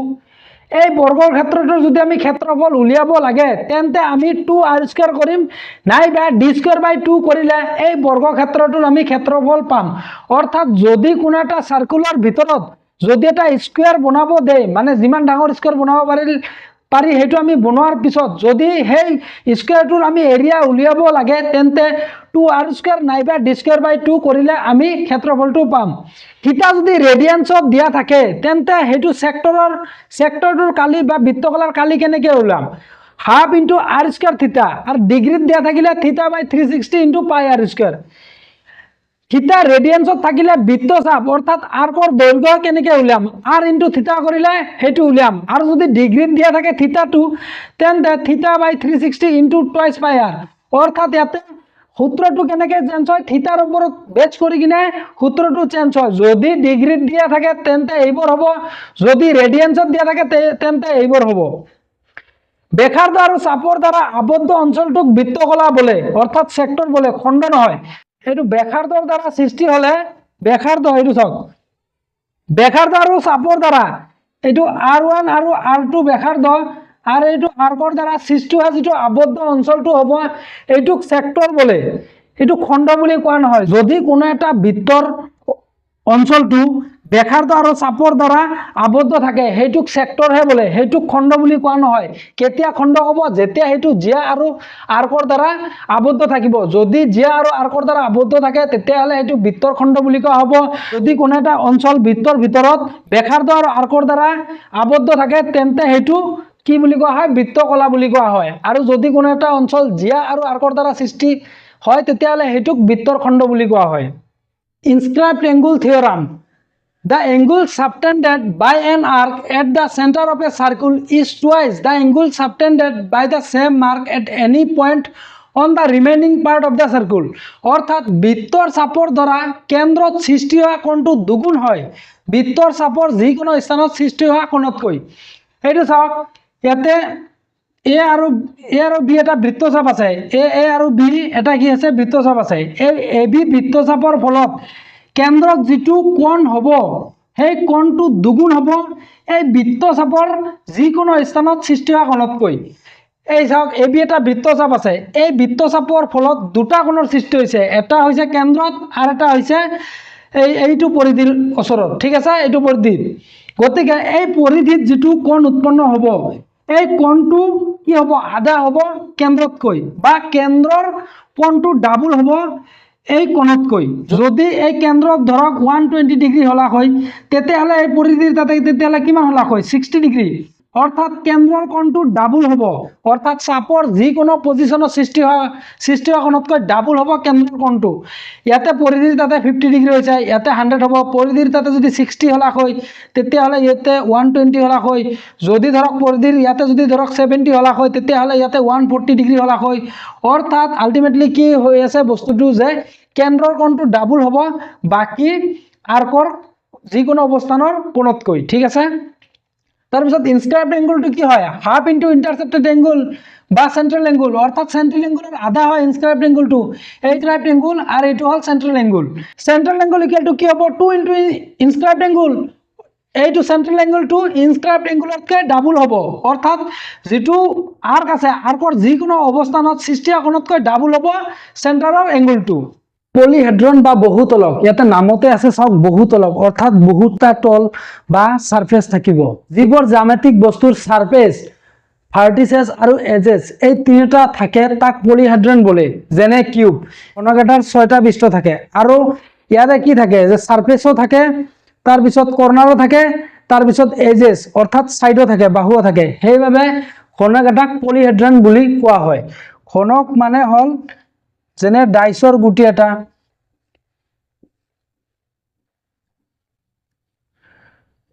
ইয়াক সাইড বুলি কোৱা হয়, সাইড অৰ এজ, ঠিক আছে, সাইড অৰ এজেস। ইয়াক কি কোৱা হয় ভাৰ্টিসেস, যেটো কৰ্নাৰক কি হয় ভাৰ্টিসেস, এইটো বলে সাৰফেস। অৰ্থাৎ আমি পলিহেড্ৰন বললে কি বুঝো, যিবোৰ জ্যামিতিক বস্তুৰ ভাৰ্টিসেস অৰ্থাৎ কৰ্নাৰ থাকে, এজেস বা সাইড অৰ্থাৎ ইয়াৰে বাহু থাকে আৰু সাৰফেস অৰ্থাৎ পৃষ্ঠ থাকে। অৰ্থাৎ যিবোৰ জ্যামিতিক বস্তুৰ ভাৰ্টিসেস, এজেস আৰু সাৰফেস এই তিনিটা থাকে, সেইবোৰ জ্যামিতিক বস্তুক পলিহেড্ৰন বুলি কোৱা হয়। ইয়াৰে এক্সাম্পল হয় ঘনক। তাৰপিছত উলাৰ্স ফৰ্মুলাটো কি, a + v - e = 2, য'ত f হল সারফেস, v হল ভাৰ্টিসেস আৰু e হল এজেস, ঠিক আছে। তাৰপিছত ভাৰ্টিসেস মানে কি, ভাৰ্টিসেস মানে কৰ্নাৰ, অৰ্থাৎ যিকোনো শেপৰ কর্নারক ভার্টিসেস বলে, ঠিক আছে। যিকোনো অর্থাৎ জ্যামিতিক বস্তুর কর্নারক ভার্টিসেস বলে। ভার্টিসেস হবলৈ দুটা স্ট্রেট লাইন অর্থাৎ দুটা বাহু থাকিবই লাগিব। যেনেকুৱা ইয়াতে কৰ্নাৰ হবলৈ h1 আৰু h2, এইটো বাহু আৰু এইটো বাহু মিলি কিনে ইয়াতে কৰ্নাৰৰ সৃষ্টি হৈছে, ঠিক আছে। তাৰ পিছত এই কৰ্নাৰ 3টো সৃষ্টি হবলৈ এইটো বাহু, এইটো e2 বাহু আৰু e3 বাহুটো লাগিছে। তাৰ পিছত কৰ্নাৰ 4টো সৃষ্টি হবলৈ e3 বাহু আৰু e4 বাহুটো লাগিছে। তাৰ পিছত কৰ্নাৰ 1টো সৃষ্টি হবলৈ e4 বাহু আৰু e1 বাহু লাগিছে। তাৰ পিছত কৰ্নাৰ 2টো সৃষ্টি হবলৈ এটি e1 বাহু আৰু e2 বাহু লাগিছে। অৰ্থাৎ দুটা বাহুৰ য'ত মিলন হ'ব তাতে কৰ্নাৰৰ সৃষ্টি হ'ব, অৰ্থাৎ দুটা স্ট্ৰেট লাইন থাকিলেহে কৰ্নাৰৰ সৃষ্টি হ'ব। তাৰপিছত এজেস কি, দুটা কৰ্নাৰৰ মাজৰ লাইনটোক এজেস বা সাইড বলে। এইটো কৰ্নাৰ আৰু এইটো কৰ্নাৰৰ মাজৰ যেটো লাইন থাকে ইয়াক এজেস বুলি কয়। এইটো কৰ্নাৰ আৰু এইটো কৰ্নাৰৰ মাজৰ লাইনটোক এজেস বা সাইড বুলি কয়। এইটো কৰ্নাৰ আৰু এইটো কৰ্নাৰৰ মাজৰ লাইনটোক এজেস বা সাইড বুলি কয়। এইটো কৰ্নাৰ আৰু এইটো কৰ্নাৰৰ মাজৰ লাইনটোক এজেস বা সাইড বুলি কয়, ঠিক আছে। মানে দুটা কৰ্নাৰৰ মাজৰ লাইনটোক বাহু বুলি কোৱা হয়। সাৰফেস ব্যবহাৰ কৰি বস্তু এটা থিয় দি থাকে, সাৰফেস অনুযায়ী বস্তু এটাক বিভিন্ন ধৰণে থব পাৰি। যেনে ঘনকক আমি 6 ধৰণে থব পাৰি, অৰ্থাৎ ঘনকৰ 6টা পৃষ্ঠ থাকে, অৰ্থাৎ ঘনকৰ 6টা সাৰফেস থাকে। বস্তু এটাৰ যিমানটা সাৰফেস থাকে বস্তুটোক আমি সিমান ধৰণে থব পাৰি। যদি বস্তু এটাৰ দুটা সাৰফেস থাকে তেন্তে বস্তুটোক আমি 2 ধৰণে থব পাৰিম। যদি বস্তুটোৰ 3টা সাৰফেস থাকে তেন্তে বস্তুটোক আমি 3 ধৰণে থব পাৰিম। যদি বস্তুটোৰ 4টা সাৰফেস থাকে তেন্তে বস্তুটোক আমি 4 ধৰণে থব পাৰিম। অৰ্থাৎ যিমানটা সাৰফেস থাকিব আমি সিমান ধৰণে থব পাৰিম। আয়তীয় ঘনক বা কিউবয়েড কাক বলে, যিটো জ্যামিতিক বস্তুৰ সাৰফেস, ভাৰ্টিসেস আৰু এজেস থাকে আৰু শেপটো পাৰফেক্ট কিউব নহয় তাক কিউবয়েড বলে। যেনে জিওমেট্ৰি বক্স, ট্ৰাঙ্ক, 12x14 ৰুম ইত্যাদি। অৰ্থাৎ যেটো জ্যামিতিক বস্তুৰ সাৰফেস, ভাৰ্টিসেস আৰু এজেস এই তিনিটা থাকে আৰু বস্তুটো পারফেক্ট কিউব নহয়, তেনে বস্তু কি বলে, কিউবয়েড বলে, অর্থাৎ আয়তীয় ঘনক বলে। এতিয়া জিওমেট্রি বক্স দেখিছে নহয়, সেইটো কিউবের দৰে দেখা পালে সেইটো পাৰফেক্ট কিউব নহয়। কিয় নহয়, কাৰণ গোটেইকেইটা বাহু সমান নহয়, কেৱল বিপৰীত বাহুবোৰ সমান হয়, সেইবাবে ইয়াক আয়তীয় ঘনক বলে। জিওমেট্রি বক্সক আয়তীয় ঘনক বলে, কিউবয়েড বলে, কিন্তু ইয়াক কিউব বুলি কোৱা নহয়। ট্ৰাঙ্ক এটা দেখিছে নহয়, তাৰ বিপৰীত বাহুবোৰ সমান, কিন্তু গোটেইবোৰ বাহু সমান নোহোৱাৰ বাবে সেইবাবে ইয়াক কিউবয়েড বলে, অৰ্থাৎ আয়তীয় ঘনক বলে। যেনে ধৰক এই বস্তুটো এটা কিউবয়েড হয়, অৰ্থাৎ আয়তীয় ঘনক হয়, কাৰণ ইয়াৰ গোটেইবোৰ বাহু সমান নহয়, সেইবাবে ইয়াক আয়তীয় ঘনক বলে। সাৰফেস চাওক, এইটো সাৰফেস আছে, তাৰপিছত এইপিনে সাৰফেস আছে, তাৰপিছত এইপিনে সাৰফেস আছে, তাৰপিছত এইপিনে সাৰফেস আছে, সাৰফেস আছে না নাই, তাৰপিছত এইপিনে সাৰফেস আছে, এইপিনে সাৰফেস আছে, তাৰপিছত আছে ভার্টিসেস। ভার্টিসেস মানে কর্নার, এইটো কর্নার আছে, এইটো কর্নার আছে, এইটো কর্নার আছে, এইটো কর্নার আছে, বিপরীত পিনেও কর্নার আছে। তাৰপিছত এজেস অর্থাৎ বাহু, সাইড, এইটো বাহু আছে, এইটো বাহু আছে, এইটো বাহু আছে, এইটো বাহু আছে, এইটো বাহু আছে। তাৰপিছত উল্টালে এইটো চাওক, ইপিনে আছে বাহু, এইপিনে আছে, বাহু আছে, সেইভাবে এইটোক কি বোলা হয়, কিউবয়েড বোলা হয়, অৰ্থাৎ আয়তীয় ঘনক বোলা হয়। এইটো এটা পাৰফেক্ট এক্সাম্পল হয় আয়তীয় ঘনকৰ, অৰ্থাৎ কিউবয়েডৰ এইটো এটা পাৰফেক্ট এক্সাম্পল হয়। সাৰফেস কেইটা থাকে আয়তীয় ঘনকৰ? 6টা। ভাৰ্টিসেস কেইটা থাকে? 8টা। এজেস কেইটা থাকে? 12টা। আয়তীয় ঘনকৰ মুঠ পৃষ্ঠকালি অর্থাৎ total surface area equal to 2 into LB plus BH plus HL। আয়তীয় ঘনকৰ আয়তন L into B into H, যত L ইকুয়াল টু লেন্থ অর্থাৎ দিক, B ইকুয়াল টু ব্রেথ অর্থাৎ প্রস্থ, H ইকুয়াল টু হাইট অর্থাৎ উচ্চতা। আয়তীয় ঘনকৰ পাৰ্শ্বীয় পৃষ্ঠকালি 2 into L plus B whole into H। তাৰপিছত এৰিয়া অৰ্থাৎ কালি উলিয়াব দিলে ইউনিটটো সদায় স্কুৱেৰত হয়, যেনে বৰ্গ চেণ্টিমিটাৰ বা চেণ্টিমিটাৰ স্কুৱেৰ বা বৰ্গ মিটাৰ অৰ্থাৎ মিটাৰ স্কুৱেৰ। এতিয়া ইউনিট কাক বোলে? যিটো চেণ্টিমিটাৰ, মিটাৰ এইবোৰক ইউনিট বোলা হয়। ভলিউম আয়তন উলিয়াব দিলে ইউনিটটো সদায় কিউবত হয়, যেনে চেণ্টিমিটাৰ কিউব, মিটাৰ কিউব। মনত ৰাখিব, কালি উলিয়াব দিলে স্কুৱেৰত হয় আৰু আয়তন উলিয়াব দিলে কিউবত হয়। এইটো চাওক যে আয়তীয় ঘনকৰ এটা এক্সাম্পল। ইয়াতে এইটো চাওক, কৰ্নাৰ আছে, এজ আছে, এইটো এটা কৰ্নাৰ। তাৰপিছত ওপৰত সাৰফেস আছে, সাৰফেস এজ কৰ্নাৰ। ইয়াতে কি আছিল? সাৰফেস, ভাৰ্টিসেস মানে কৰ্নাৰ আৰু এজ, এই তিনিটা থাকিলে আৰু যদি বস্তুটো পাৰফেক্ট কিউব নহয় তেতিয়াহলে কিউবয়েড বলে। এই বস্তুটোৰ তিনিটা আছে, সাৰফেস, এজ, তাৰপিছত কৰ্নাৰ, তিনিটা আছে আৰু এই বস্তুটো পারফেক্ট কিউব নহয়, সেইভাবে এইটো এটা কিউবয়েড বোলা হয়। ঘনক অর্থাৎ কিউব কাক বলে? ঘনক হল এটা ত্রিমাত্রিক জ্যামিতিক বস্তু যার দিক, প্রস্থ, উচ্চতা পরস্পর সমান আৰু ইয়াৰ প্ৰতিটো পৃষ্ঠ সমান মাপৰ বৰ্গক্ষেত্ৰ। ঘনকৰ পৃষ্ঠ কেইটা থাকে? 6টা। ভার্টিসেস অর্থাৎ কর্নার কেইটা থাকে? 8টা। এজেস অর্থাৎ বাহু কেইটা থাকে? 12টা। এইটো এটা ঘনক হয়। চাওক, ঘনকৰ এইটো দিক, এইপিনৰটো প্ৰস্থ অৰ্থাৎ বহলটো, আৰু এইটো উচ্চতা। দিক, প্ৰস্থ আৰু উচ্চতা তিনিওটা মানে সমান থাকে, আৰু ঘনকৰ যিবিলাক পৃষ্ঠ থাকে, এটা সাৰফেস যিবিলাক থাকে, সাৰফেসবোৰ সমান আকৃতিৰ এটা বৰ্গক্ষেত্ৰ হয়। গোটেইকেইটা সাৰফেস সমানে হয়, 6টা সাৰফেস থাকে, 6টা সাৰফেসে সমান থাকে। ঠিক আছে, ঘনকৰ এটা পাৰফেক্ট এক্সাম্পল হল লুডু গুটি হোক নাইবা ডাইচৰ গুটিও হোক। ডাইচৰ গুটি বা লুডু গুটি সমান পৃষ্ঠ থাকে, চাব 6টা পৃষ্ঠ থাকে, 6টা পৃষ্ঠ সমান থাকে, দিক, প্ৰস্থ, উচ্চতাবোৰো সমান থাকে। দিক, প্ৰস্থ, উচ্চতা সমান থাকিলে সাৰফেসবোৰো সমানে থাকিব। ঘনকৰ মুঠ পৃষ্ঠকালি অর্থাৎ টোটাল সারফেস এরিয়া কি হবো? 6 ইন্টু A স্কোয়ার অর্থাৎ 6 ইন্টু বাহু স্কোয়ার। ঘনকৰ আয়তন volume of cube equal to L cube বা বাহু কিউব। ঘনকৰ পার্শ্বীয় পৃষ্ঠকালি 4 ইন্টু A স্কোয়ার অর্থাৎ 4 ইন্টু বাহু স্কোয়ার, যত A মানে হল বাহু।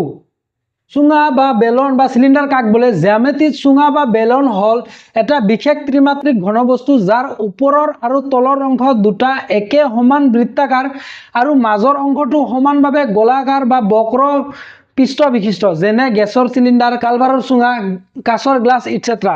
এতিয়া চাওক যে কাঁচৰ গ্লাস আপোনালোকে নিশ্চয় দেখা পাইছে। কাঁচৰ গ্লাসটো যদি ওপৰৰ আৰু তলৰ অংশ সমান হয়, ঠিক আছে, যদি সমান সমান ৰেডিয়াছৰ হয়, তেতিয়াহ'লে ওপৰৰ অংশ আৰু তলৰ অংশ একে হ'ব, মানে গোলাকাৰ হ'ব, বৃত্তাকাৰ হ'ব। তে ওপৰৰ অংশ আৰু তলৰ অংশ একে, আৰু মাজৰটো কি হয়? গোলাকাৰ, মাজৰটো কি হয়? বৃত্তাকাৰ হয়।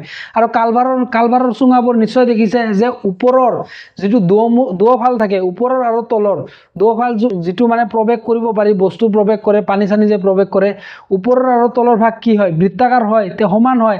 আৰু মাজৰ অংশটো কি হয়? গোলাকাৰ বা বৃত্তাকাৰ হয়। ঠিক আছে, সেইটোকে কোৱা হৈছে যে যাৰ ওপৰৰ আৰু তলৰ অংশ দুটা একে সমান বৃত্তাকাৰ।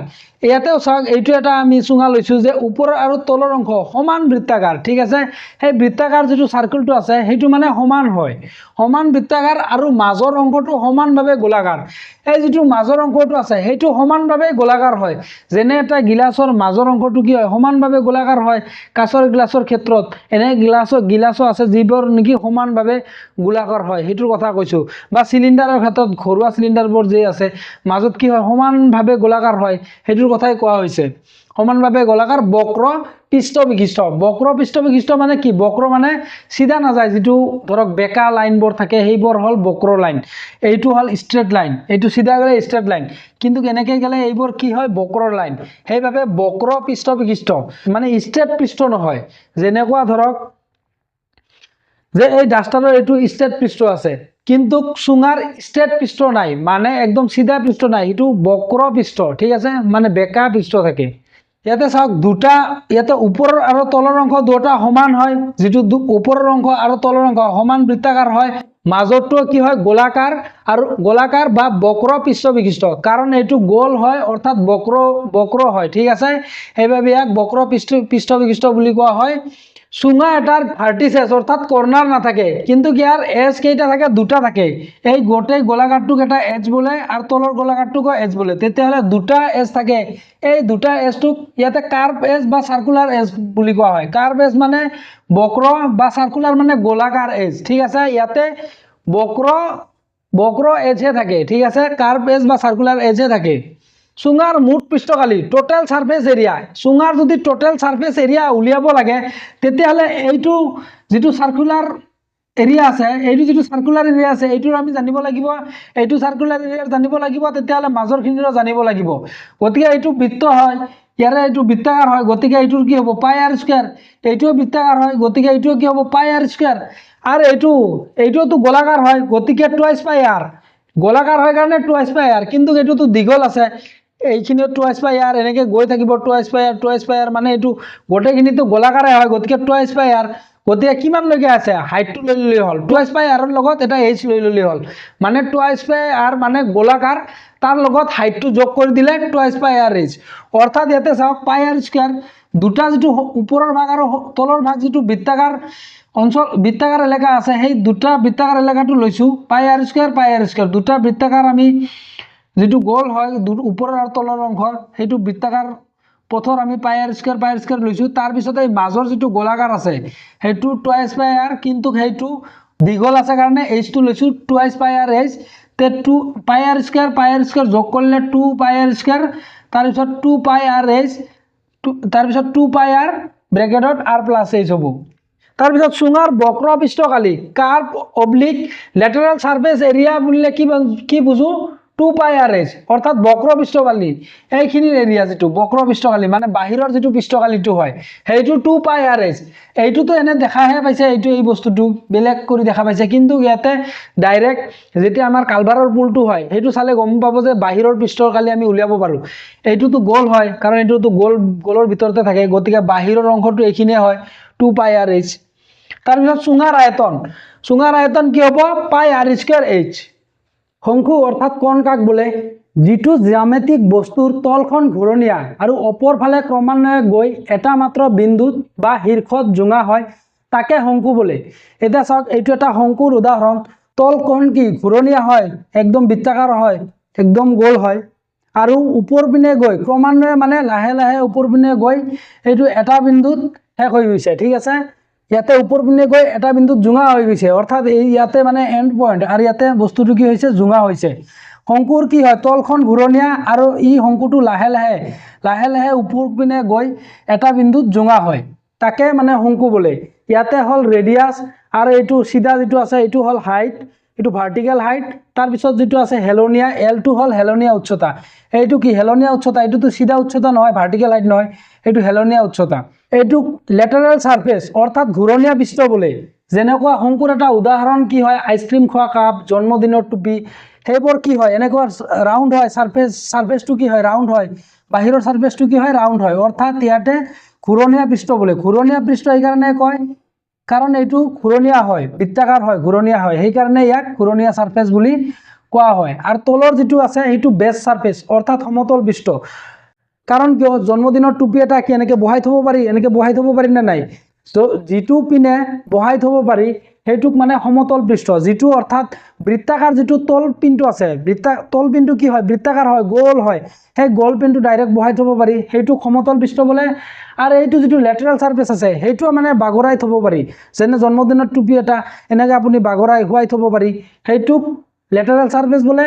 আৰু যিটোক মানে থিয় কৰাই থ'ব পাৰি, জন্মদিনৰ টুপিটো যেনেকৈ এনেকৈ থিয় কৰাই থ'ব পাৰি, য'ত মানে এনেকৈ থিয় কৰাই থ'ব পাৰি সেই তলৰ যিটো পৃষ্ঠ আছে সাৰ্কুলাৰ দৰে অৰ্থাৎ বৃত্তৰ দৰে সেইটোক সমতল পৃষ্ঠ বোলে। তলৰটোক সমতল পৃষ্ঠ বোলে আৰু সাইডৰটোক কি বোলে ঘূৰণীয়া পৃষ্ঠ। শংকুৰ সাৰফেস কেইটা আছে দুটা, অৰ্থাৎ দুই ধৰণে থ'ব পাৰি, এটা একদম সিধা বহাই থ'ব পাৰি সেইটো হ'ল সমতল পৃষ্ঠ, আৰু এটা বাগৰাই থ'ব পাৰি অৰ্থাৎ শুৱাই থ'ব পাৰি সেইটো হ'ল ঘূৰণীয়া পৃষ্ঠ। তে আৰ মানে ৰেডিয়াছ, এইচ মানে হাইট অৰ্থাৎ ভাৰ্টিকেল হাইট, আর এল মানে স্ল্যান্ট হাইট অর্থাৎ হেলনীয়া উচ্চতা, এইটো হল হেলনীয়া উচ্চতা। তো ফর্মুলা কি আছে শঙ্কুর মুঠ পৃষ্ঠকালি শংকুৰ যদি মুঠ পৃষ্ঠকালি উলিয়াব লাগে তেতিয়াহ'লে এই তলৰ ভাগৰ পৃষ্ঠকালি ল'ব লাগিব আৰু ছাইডৰ পৃষ্ঠকালি ল'ব লাগিব। তে তলৰ ভাগৰটো কি হয়, ঘূৰণীয়া হয়, অৰ্থাৎ বৃত্ত হয়, বৃত্তৰ দৰে হয়। গতিকে বৃত্তৰ দৰে হ'লে কি হ'ব, পাই আৰ স্কুৱেৰ প্লাছ, আৰু এইটো কি হয়, ইটোতো সার্কুলার হয়, গতিকে পাই আর হব, আর এইটো এইচ নহয় কারণ এইটো হেলনিয়া হয়। সাইডর ফালতটো কি হয়, হেলনিয়া হয়, চাৰিওপিনে মানে ঘূৰণীয়া হয়, আৰু এই বস্তুটো হেলনিয়া, সিধাটো ওপৰত নাযায়, হেলনিয়াভাৱে ওপৰত যায় কাৰণে ইয়াতে এল লৈছো, এইচ লোৱা নাই। ঠিক আছে, পাই আৰ স্কোয়াৰটো হল তলৰ ভাগৰটো, অৰ্থাৎ বৃত্তাকাৰটো পাই আৰ স্কোয়াৰ তলৰ ভাগৰ, তাৰপিছত পাই আৰ এলটো হল যেটো সাইডৰ ভাগ আছে, অৰ্থাৎ আউটাৰ যেটো আছে, আউটাৰ সাৰফেস যেটো আছে, অৰ্থাৎ বাহিৰৰ যেটো সাৰফেস আছে, সেই সাৰফেসটোৰ বাবে পাই আৰ, আৰু বস্তুটো কি হয় হেলনিয়াভাৱে ওপৰ পিনে আগবাঢ়ি যায়, সেই কাৰণে এল, অৰ্থাৎ পাই আৰ এল। তাৰপিছত ইয়াতে পাই আৰ কমন লৈছো, তে ব্ৰেকেটত কি থাকিব, আৰ প্লাছ এল। তে শংকুৰ বক্ৰ পৃষ্ঠকালি মানে বাহিৰৰ যেটো পৃষ্ঠকালি, কেৱল বাহিৰৰ পৃষ্ঠকালি, এইটো নহয় কিন্তু তলৰ ভাগৰ পৃষ্ঠকালি কোৱা নাই। তে শংকুৰ বক্ৰ পৃষ্ঠকালি কি হ'ব, কাৰ্ভ সাৰফেস এৰিয়া পাই আৰ এল, বাহিৰৰ যেটো পৃষ্ঠকালি হ'ব এইটো পাই আৰ এল। তে শংকুৰ আয়তন ভলিউম অফ কোন ইকুয়াল টু 1/3 পাই আর স্কয়ার এইচ। গোলক বা স্ফিয়ার কাক বলে, জ্যামিতিক গোলক বুলিলে এনে এটা ত্ৰিমাত্ৰিক বস্তুক বুজায়, অৰ্থাৎ 3D বস্তুক বুজায়, যাৰ পৃষ্ঠৰ প্ৰতিটো বিন্দু এটা নিৰ্দিষ্ট কেন্দ্ৰবিন্দুৰ পৰা সমান দূৰত্বত অৱস্থিত হয়, যেনে ফুটবল, মাৰ্বল, ক্ৰিকেট বল ইত্যাদি। ইয়াতে চাওক গোলকৰ এটা এক্সাম্পল দিছো, এইটো এটা নিৰ্দিষ্ট কেন্দ্ৰবিন্দুৰ পৰা ইয়াৰে যিকোনো পৃষ্ঠ, যদি ইয়াৰে পৃষ্ঠৰ এটা বিন্দু ললো, তেতিয়াহ'লে ইয়াৰ পৰা এইখিনিলৈকে যিমান দূৰত্ব হ'ব, ঠিক ইয়াৰ পৰা ইয়াৰলৈকেও সেম একে দূৰত্বই হ'ব, ইয়াৰ পৰা ইটো বিন্দুলৈকে একে দূৰত্ব হ'ব, ইয়াৰ পৰা ইটো বিন্দুলৈকে একে দূৰত্ব হ'ব, ইয়াৰ পৰা ইটো বিন্দুলৈকেও একে দূৰত্বই হ'ব। অৰ্থাৎ গোলকটো বোৰ্ডত দেখাত একদম বৃত্তৰ দৰে হয়, কেৱল গোলকটো কি হয় 3D শেপৰ হয়। যেনে ফুটবলটো এটা 3D শেপ হয়, ইয়াৰ ভিতৰত কি হয় খালী ঠাই আছে, ক্ৰিকেট বল এটা 3D শেপ হয়, ইয়াৰ ভিতৰত খালী ঠাই আছে, মাৰ্বল এটা 3D শেপ হয়, এটা পুৰা কি হয় গোলাকাৰ হয়, ভিতৰত মানে এমটি প্লেস আছে। ঠিক আছে, যিবোৰ বস্তু 3D শেপ হয় সেইবিলাকৰ ভিতৰত মানে এমটি প্লেস থাকে। গোলকৰ সাৰফেস এটা থাকে, অৰ্থাৎ গোলকক এক ধৰণে থব পাৰি। গোলকৰ সাৰফেস কেইটা থাকে, ৰাউন্ড সাৰফেস এটাই হয়, সাৰ্কুলাৰ সাৰফেস, ৰাউন্ড সাৰফেস মানে সাৰ্কুলাৰ সাৰফেস। যেনে আপুনি ফুটবলক এক ধৰণে থব পাৰিব, এটা স্টাইলত থব পাৰিলে, অৰ্থাৎ এক ধৰণে থব পাৰিলে, তে সাৰফেস কেইটা থাকে, এটাই থাকে। গোলকৰ মুঠ পৃষ্ঠকালি total surface area equal to 4 pi r square. গোলকৰ আয়তন volume of sphere equal to 4/3 pi R cube. গোলকক বোৰ্ডত দেখাত বৃত্তৰ দৰে হয়, কেৱল গোলকটো 3 ডাইমেনশনাল হয়, অৰ্থাৎ ইয়াৰ ভিতৰত খালী ঠাই আছে। অৰ্ধগোলক বা হেমিস্ফিয়াৰ কাক বোলে, গোলকৰ আধা অংশক অৰ্ধগোলক বোলে। যেনে ফুটবল এটা সমমাজাৰে কাটিলে দুটা অৰ্ধগোলক পাম, এইটো এটা অৰ্ধগোলকৰ চিত্ৰ। যদি এটা ফুটবল এটাক আমি সমমাজাৰে কাটো, অৰ্থাৎ একদম মাজেৰে যদি আমি কাটো, তেতিয়াহ'লে আমি দুটা অৰ্ধগোলক পাম। এইটো চাওক এটা অৰ্ধগোলক, এইটো হ'ল কাৰ্ভ সাৰফেস, অৰ্থাৎ যেটো বেকা যেটো পৃষ্ঠ থাকে সেইটোক কাৰ্ভ সাৰফেস বলে, আৰ যেটো এইটো প্লেন থাকে সেইটোক বেস সাৰফেস বলে। সমাজেৰে কাটিলে কি এটা বৃত্তৰ দৰে পাম, একদম সমান যেটো এটা বৃত্তৰ দৰে পাম, সেইটো হল বেস সাৰফেস। আৰ বেস সাৰফেস বা প্লেন সাৰফেস, অৰ্ধগোলকৰ সারফেস আমি কেইটা পাও, দুটা পাও, এটা হল ভাঁজ থকা পৃষ্ঠ, এইটো হল ভাঁজ থকা পৃষ্ঠ, আৰু এটা সমতল পৃষ্ঠ, অৰ্থাৎ প্লেন সাৰফেস বা বেস সাৰফেস, এইটো হল বেস সাৰফেস। অৰ্ধগোলকৰ মুঠ পৃষ্ঠকালি total surface area equal to 3 pi r square. অৰ্ধগোলকৰ আয়তন volume of hemisphere equal to 2/3 pi R cube, অৰ্থাৎ গোলকৰ আধা, গোলকৰ 4/3 পাই আৰ কিউব আছিল, অৰ্ধগোলকৰ 2/3 পাই আৰ কিউব।